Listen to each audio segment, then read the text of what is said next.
Bharatiya Janata party की केंद्र सरकार, उनकी ईडी, उनकी सीबीआई एक्साइज पॉलिसी की जांच कर रही है।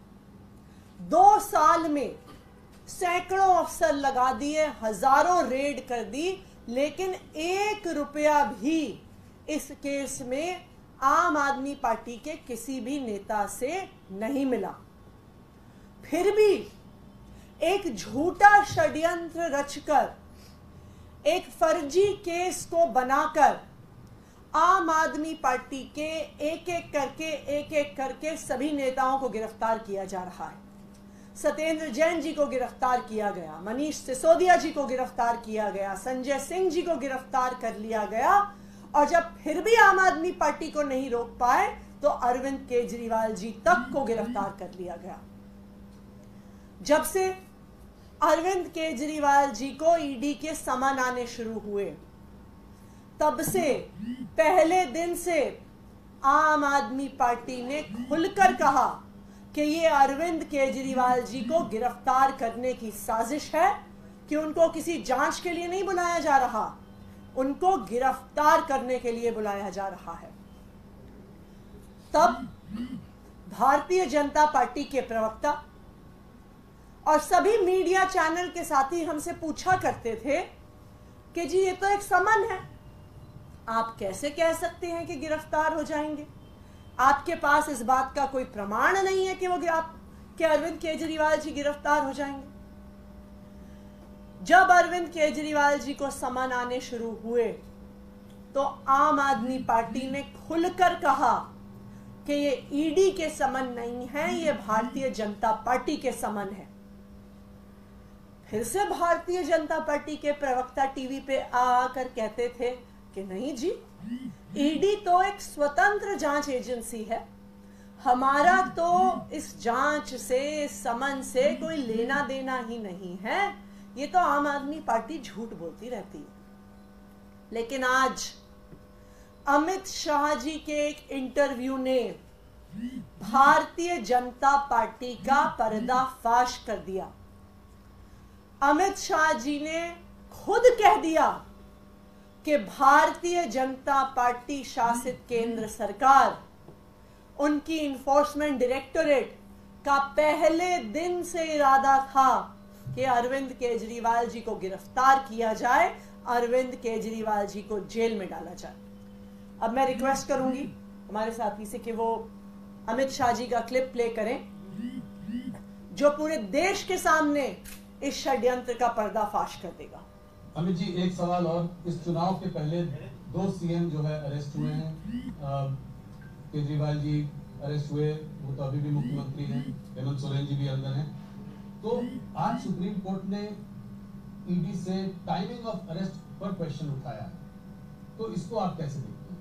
नहीं, देखिए, ईडी सुप्रीम कोर्ट के सामने एक्सप्लेन करेगी जी, मगर मैं बताना चाहता हूँ कि 19 समन के बाद हाजिर नहीं हुए। पहले समन में अगर आए होते तो चुनाव के 6 महीना पहले अरेस्ट हो जाते। इस वीडियो को देखकर साफ पता चल जाता है, इस इंटरव्यू को देखकर साफ पता चल जाता है कि भारतीय जनता पार्टी और उनके राजनीतिक हथियार ईडी का इरादा ही था अरविंद केजरीवाल जी को समन के बहाने से बुलाना और अरविंद केजरीवाल जी को गिरफ्तार करना।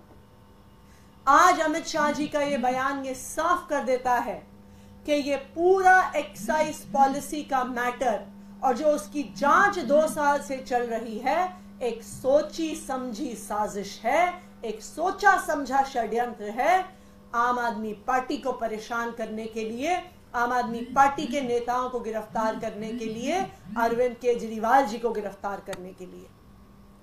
तो आज अमित शाह जी ने साबित कर दिया है, अमित शाह जी के बयान ने देश के सामने इस बात को स्पष्ट कर दिया है, जो आम आदमी पार्टी पहले दिन से कह रही थी कि ये समन्स अरविंद केजरीवाल जी को गिरफ्तार करने के लिए थे।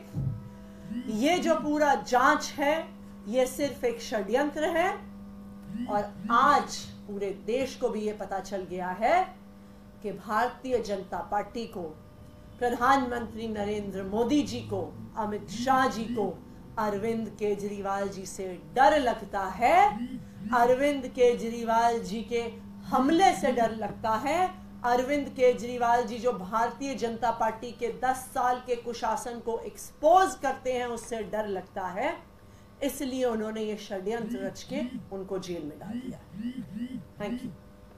मैम, प्रधानमंत्री नरेंद्र मोदी ने TV9 को इंटरव्यू दिया है, उसमें जो आप आरोप लगाते हैं कि 400 आगे तो आरक्षण खत्म हो जाएगा, संविधान खत्म हो जाएगा, चुनाव ही नहीं होंगे, सब पर उन्होंने जवाब दिया, कहा कि अगर ऐसा करना होता 360 तो एनडीए के बीच है और सहयोगी मिला 400 हो जाएंगे। तो तमाम जो आपके दावे हैं, आरोप हैं, उनको कौन बताया?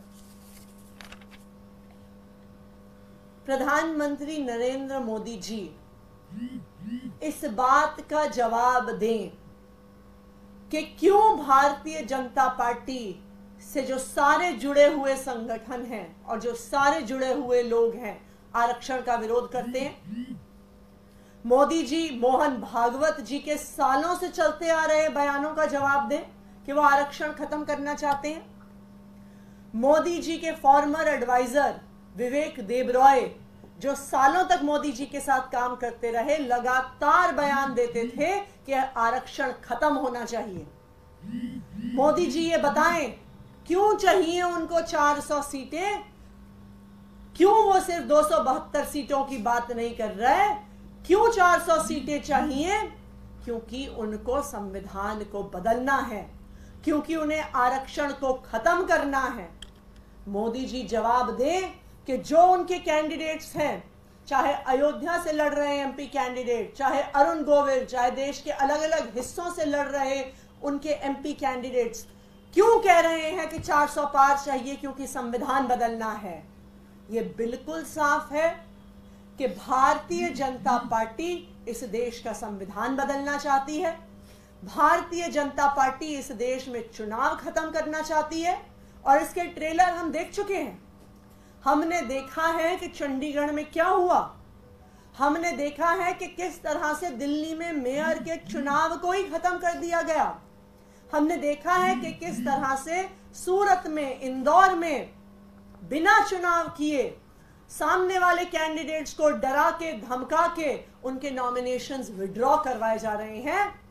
पहले तो Bharatiya Janata party operation lotus करके चुनाव के बाद सरकारें गिराती थी।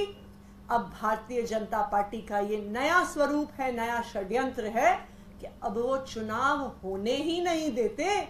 चुनाव होंगे ही नहीं तो सरकार गिराने की बात नहीं आएगी। बिना चुनाव के ही भारतीय जनता पार्टी जीतेगी। वाले मामले में आप सरकार का भी क्या रूप है, जिस तरह से काफी कर्मचारियों को हटाया गया, और क्या आप इसे भविष्य की भूमिका के तौर पर देख रहे हैं? लग रहा है कि जो बातें कही गई हैं रिपोर्ट में, आदेश में, वो सही? भारतीय जनता पार्टी एक महिला विरोधी पार्टी है। ये वो भारतीय जनता पार्टी है जो प्रज्वल रेवन्ना जैसे व्यक्ति को चुनाव लड़वाती है। ये भारतीय जनता पार्टी वो पार्टी है जो प्रज्वल रेवन्ना जैसे दरिंदे के लिए, जिसके लिए प्रधानमंत्री मोदी जी प्रचार करते हैं। भारतीय जनता पार्टी वो पार्टी है जिसके पास सारी सूचना थी प्रज्वल रेवन्ना की दरिंदगी की, उसके दुष्कर्मों की, फिर भी उसको टिकट देती है, उसके लिए प्रचार करती है। और दूसरी तरफ महिला आयोग जैसी संस्था जो परेशान महिलाओं के लिए, डेस्टिट्यूट महिलाओं के लिए, वायलेंस की विक्टिम महिलाओं के लिए काम करती है, उस डीसीडब्ल्यू को, दिल्ली कमीशन फॉर विमेन को बंद करने की कोशिश की जा रही है, ठप करने की कोशिश की जा रही है। जिन महिला आयोग की एम्प्लॉइज को हटाया गया है उसमें से कई सारी खुद एसिड अटैक की विक्टिम्स हैं। आज देश में महिलाओं के साथ जो एसिड अटैक होता है उसके बाद वो महिलाएं अपने घर से बाहर निकलने में संकोचती हैं। उनके परिवार उनको घर से बाहर नहीं निकलने देते, उनको नौकरियां नहीं मिलती हैं, वो काम नहीं कर पाती हैं।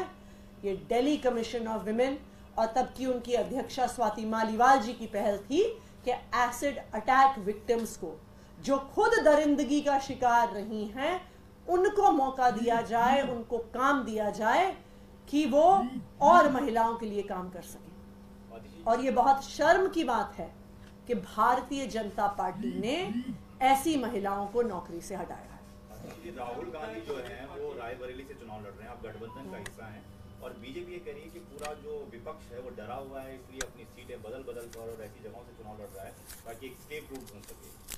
देखिए, सबसे पहले कौन कहाँ से चुनाव लड़ता है, किस सीट से चुनाव लड़ता है, किस अलग अलग पार्टियों का अपना आंतरिक मामला है, लेकिन डर किसको लग रहा है, कौन किससे डरता है, ये अमित शाह जी के बयान से सामने आ गया है।